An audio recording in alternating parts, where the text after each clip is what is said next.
ఇక లోక్సభ ఎన్నికల్లో గెలిచేది బీజేపీనని కేంద్ర మంత్రి కిషన్ రెడ్డి ధీమా వ్యక్తం చేశారు.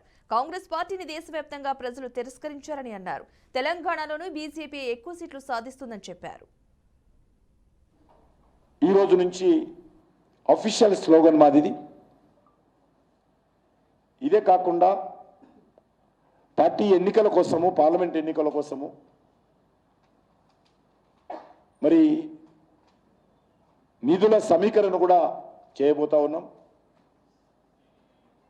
అది మా పార్టీ కార్యకర్తల నుంచి మొదలు పెడతాం. ఫస్ట్ మా సానుభూతి పరులు, సమాజంలో ఉన్నటువంటి ప్రముఖులు, అన్ని వర్గాలను స్వచ్ఛందంగా ముందుకొచ్చి భారతీయ జనతా పార్టీకి వచ్చే పార్లమెంట్ ఎన్నికల్లో ఆర్థికంగా సహాయం అందించండి అనేటువంటి పిలుపుతో ముందుకెళ్తా ఉన్నాం.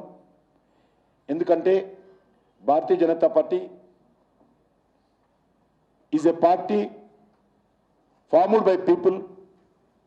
Bharatiya Janata Party run by people. Bharatiya Janata Party for the people. Bharatiya Janata Party founded by people.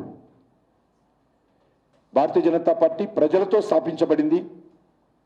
Bharatiya Janata party ప్రజల కోసం పనిచేసేటువంటి పార్టీ.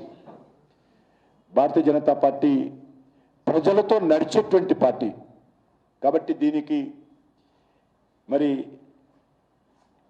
ఎవరు శక్తికి తగ్గట్టుగా ఆర్థిక సహాయం చేయాల్సిందిగా కూడా నేను అన్ని వర్గాల ప్రజలను కోరుతా ఉన్నాను.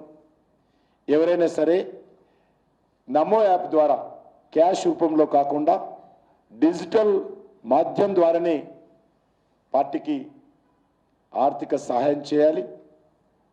అది తమకు నచ్చినంత ఎంతైనా సరే. ఈరోజు ప్రెస్ కాన్ఫరెన్స్ చివరలో నేను కూడా మీ ద్వారానే, మీ ముందు నుంచే డిజిటల్ మాధ్యమం ద్వారా నేను ఇస్తాను. మరి